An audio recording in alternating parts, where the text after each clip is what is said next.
Hello, everyone. My name is Jose Aliaga. I'm Matt Marko, and welcome back to the Aliaga and Marko show. And Jose, so many of the things that we worried about would happen if Donald Trump lost the election seems to be happening, and very quickly. Yeah, it's very, very sad what happened. So many issues, and so far I don't see anything good, and I can talk about this new administration. It's very sad, and it's making a lot of people concerned actually about what's going on. The guy's praises, immigration border, how the economy is going right now. It's not the same like a few months ago, and the effect that's coming right now is very negative.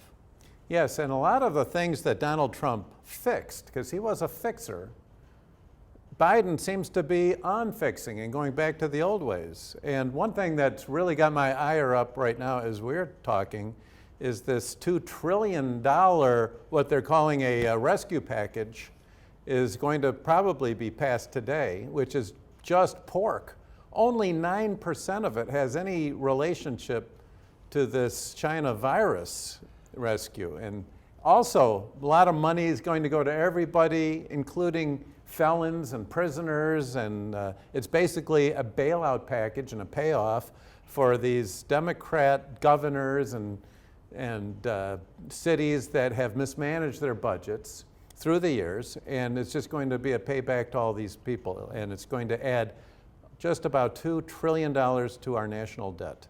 It's too sad, but let me ask you this, and who controls the House of Representatives? Who have the majority? Exactly, and it's the Democrats have the majority in the House, and they've got a, well, you could call it a simple majority in the Senate, because the Senate is 50-50 right now, but you've got Harris as the tie-breaking vote. So unfortunately, they can just load our country up with debt, and we're already have a debt to GDP ratio of more than our GDP. So once that happens, we're in a lot of kind of peril like Greece and other countries were when they defaulted. So this is going to be horrendous for generations to come.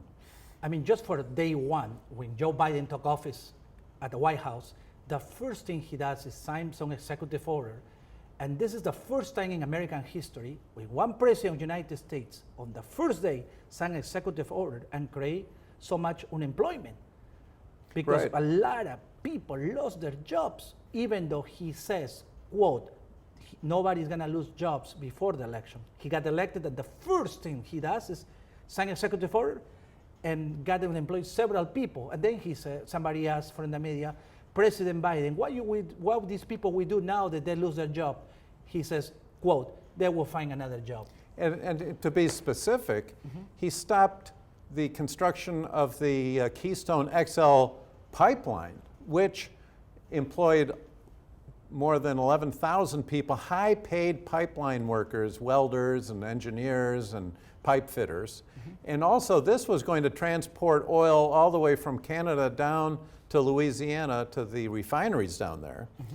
Oil that currently has to be delivered via rail, which happens to be a railroad that Warren Buffett owns. And who knows, I'd like to know how much money Warren Buffett actually donated to the Biden campaign. What kind of a payoff is this, Jose? And the thing is, when you are using rail and trucks to transport oil like that, Jose, you're burning oil and diesel and gas, and also you've got thousands of cars of rail that could tip over, and it's an environmental hazard, whereas pipelines are probably the safest way to transport oil.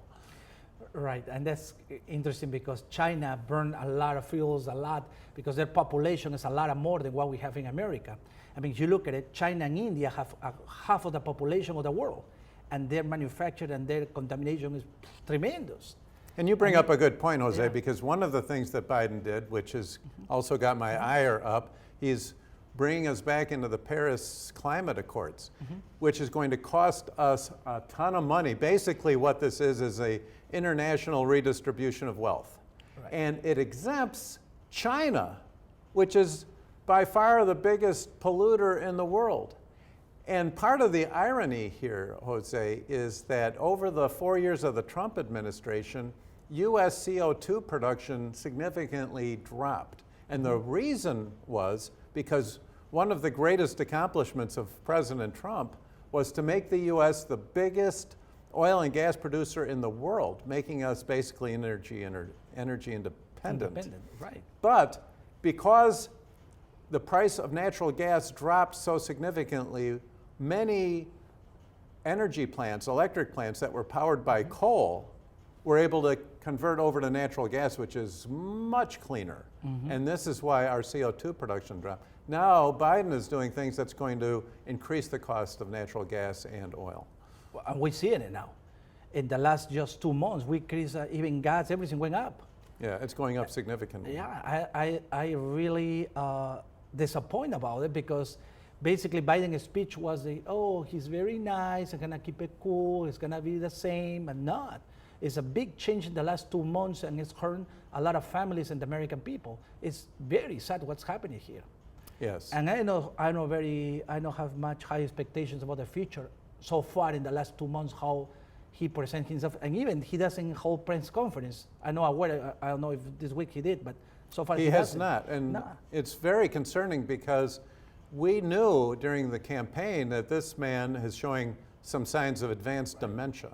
Right. And to take the leader of the free world, the man with the nuclear football, and to put it into the hands of a man that has advanced dementia is extremely dangerous. And already, Nancy Pelosi, the Speaker of the House, has made comments like we should take away the ability for Biden to launch nuclear weapons. This basically she's admitting that he's got dementia and that he's senile. It is sad.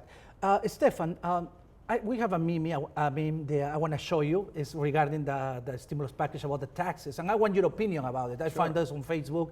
It was very popular. It was circulating this picture around Facebook and social media, and it's about taxes. It says, don't forget to pay your taxes this year. Other countries are dependent on it. So what do you think about that? Well, what this goes back to this almost $2 trillion package where a lot of money is also going overseas. And this is part of the ire that I've got is that of that 1.9 trillion, basically $2 trillion, which adds onto the national debt beyond the additional 1 trillion in deficit spending. So that's like 3 trillion just from that alone. A lot of this money is going overseas. It's going to a lot of places. Only 9% of that money is going to what they're calling a COVID relief package. It is any country in the world that give to United States, a free money like we do, like according to this stimulus? I have not seen money coming in from other countries to the United States, Jose. So do you think it's fair for American taxpayers, people that are suffering right now, to give money away to other countries? Do you think it's fair? Jose, I think that there's a lot of reasons why some countries are getting money from the U.S. There are years ago many types of deals that were made that we have responsibilities for, but I don't know what additional money this is going to be. And I'm very suspicious about this Paris Climate Accord, which, as I said earlier, is sort of a form of a redistribution of wealth from productive countries to non-productive countries, except, of course, to China, which they are calling a third world country, which we all know they've got the second largest economy in the world, and they're probably going to overtake us with the types of things that Biden's got planned for us. Right. I see on the social media, and I see in some of the YouTube videos, that a lot of these people, they lost their jobs because of Biden administration. They cannot find a job that can pay as well they used to be 4 years ago. And it's difficult to see that the Congress is passing bills that is going to send money to other countries where we need to keep the money here to create more jobs, to be able to fix the economy because it's not doing well right now.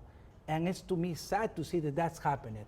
Well, the problem we have, Jose, and one of the greatest things that President Trump was able to accomplish was to make our country more competitive with the other industrialized countries. And you do that by lowering taxes and lowering regulations so that when a company like, let's say, Chrysler is going to expand a plant like they just finished in Detroit, a huge new plant to make Grand Cherokees at their Mack assembly plant. That was because they realized their cost of production is lower because of the lower taxes, because of the lower regulations.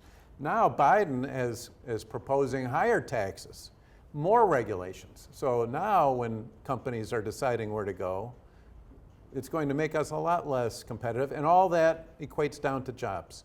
There will be fewer people. And another thing which is in this $1.9 trillion package, Jose, extends unemployment payouts to people up through September. And we've seen before that when unemployment is extended, people aren't going to go out looking for a job, and there's a lot of employers that are looking for people to work. And when you can't supply labor, they're going to go overseas again for that. But I would like to share another picture that I find on social media that was very interesting, and I want your opinion about it. It's about changing terminology.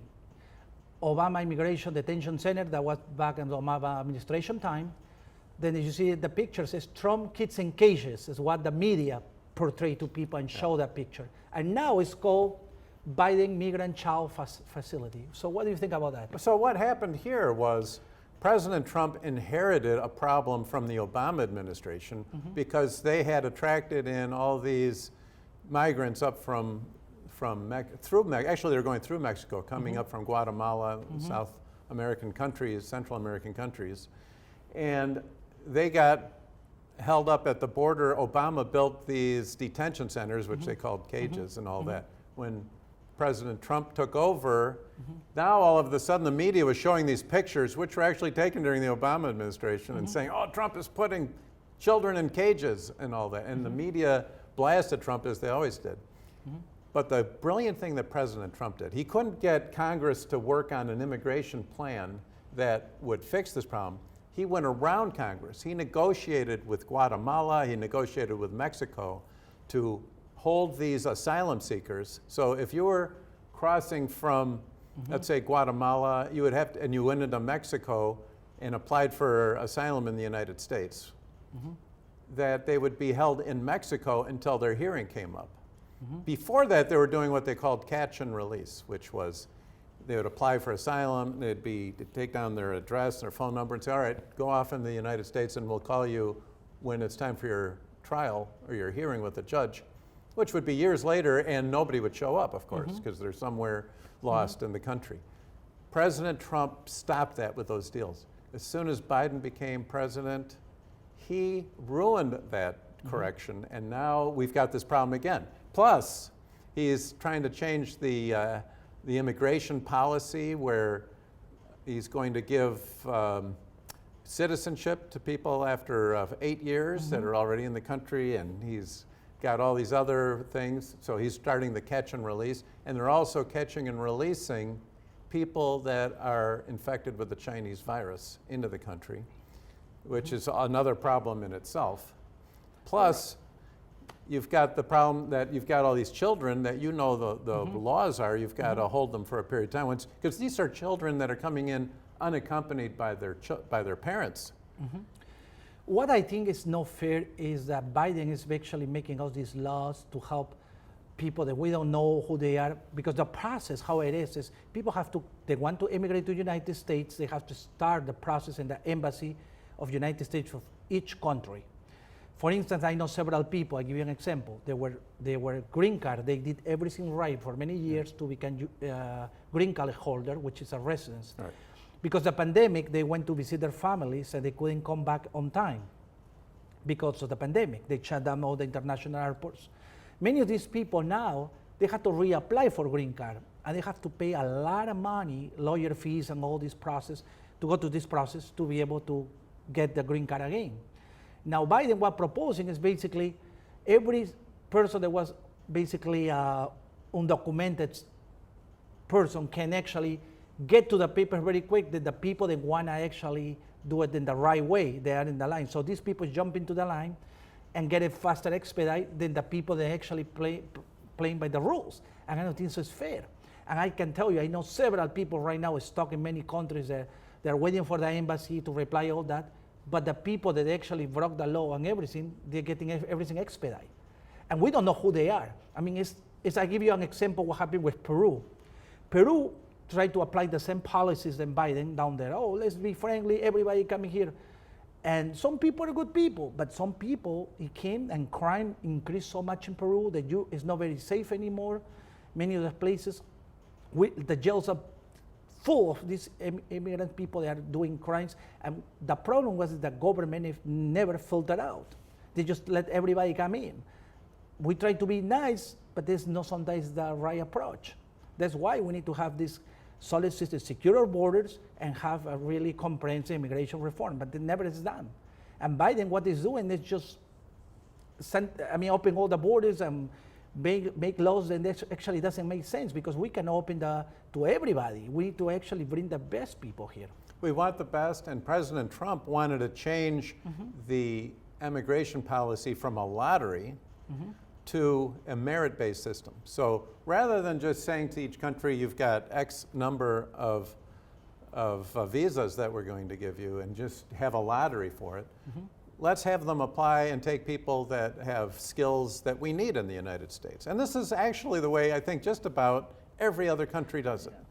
And in that way, you get the best and the brightest. Now you have types of things like what happened in the Mariel boat, which happened back, I think, during the Jimmy Carter administration, where Cuba emptied out their prisoners and sent them to Miami and all that. And things like that happen where you can get anybody. And I would like to make it very clear, Jose, that Trump and the Republicans, we like immigration. That the wall we were building at the border actually has a door. We just want people to come in through the door legally, not just people running over the border, and you've got drug traffickers, you've got criminals, you've got who you don't know who's coming over. They can be infected. We want to control our immigration just like every other country does. Right. I agree with you. I mean, it's a lot of crazy things, illegal things in the borders. The border were insecure. Jose, you are a prime example. How long did it take you to come to become a citizen? It took me a long process, but I did it, and I'm very happy about it. And that. See, you are a prime example because we want to attract the best and the brightest, people like you, Jose.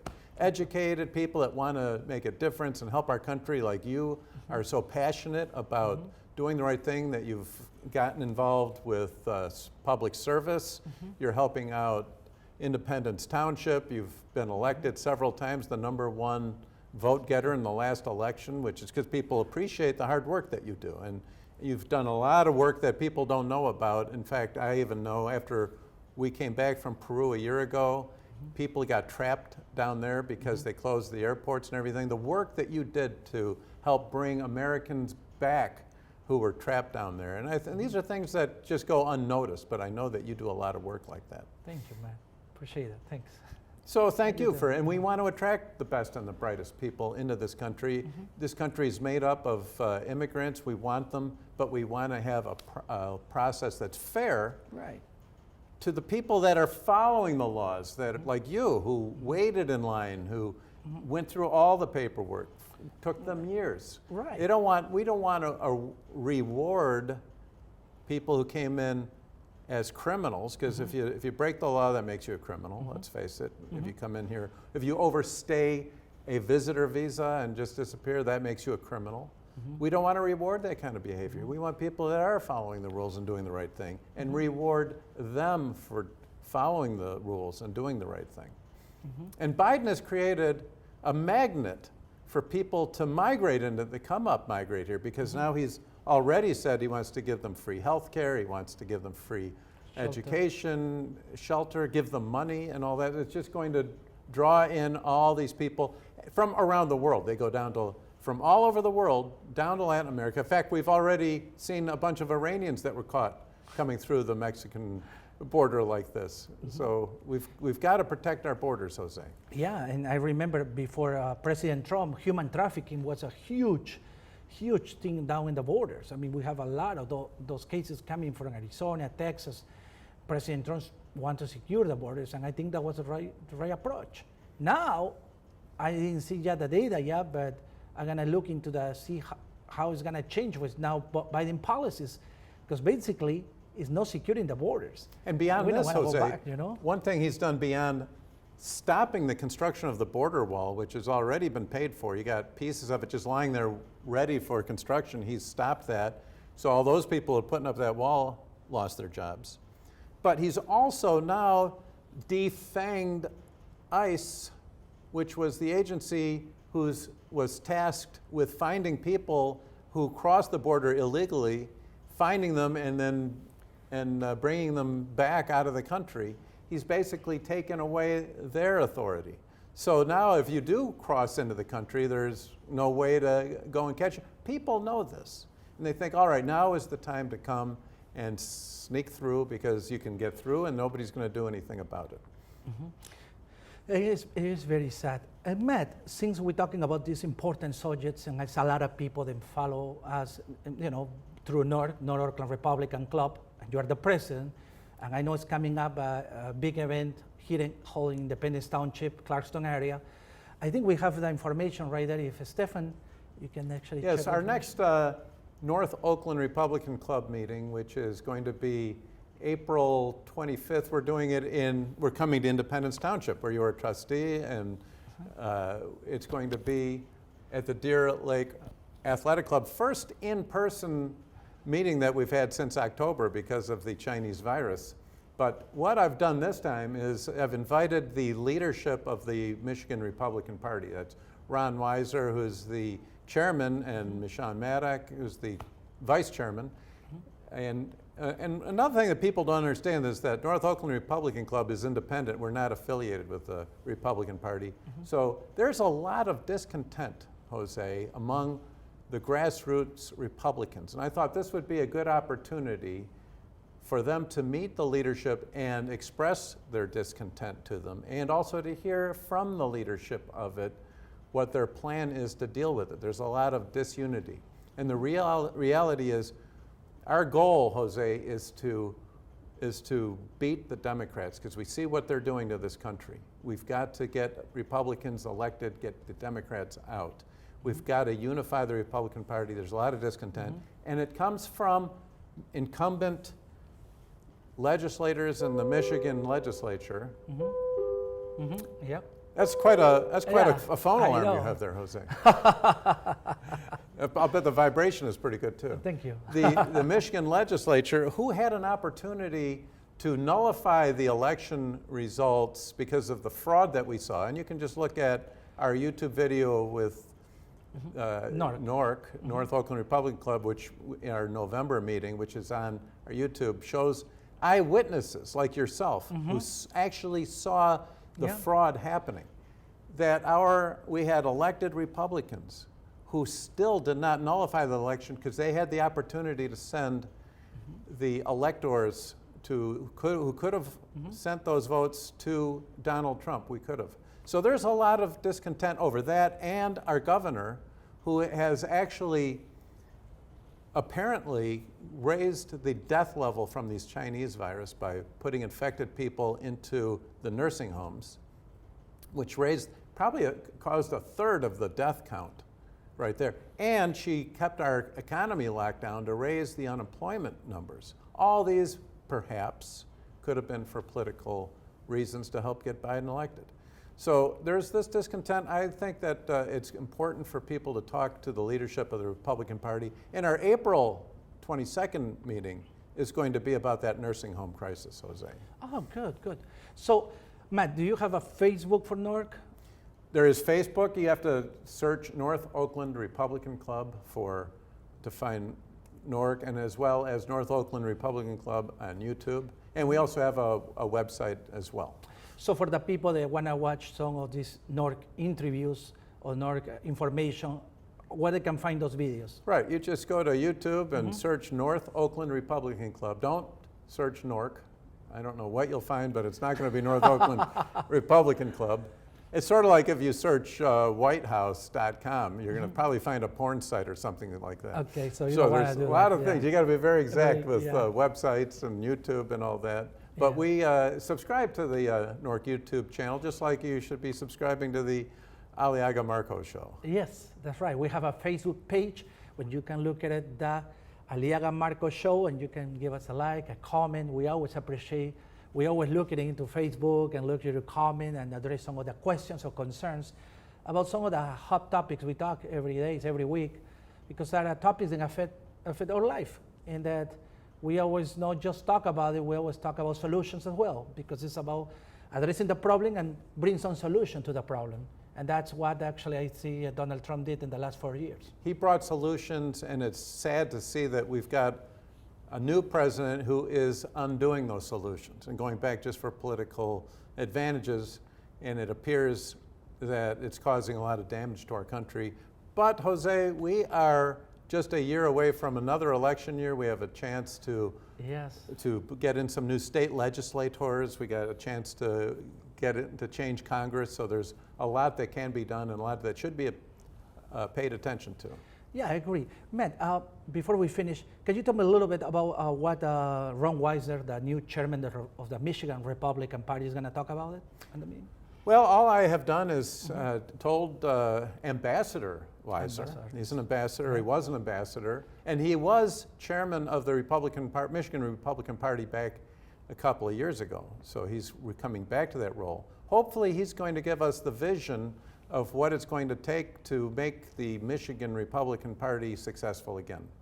It's good. It's good.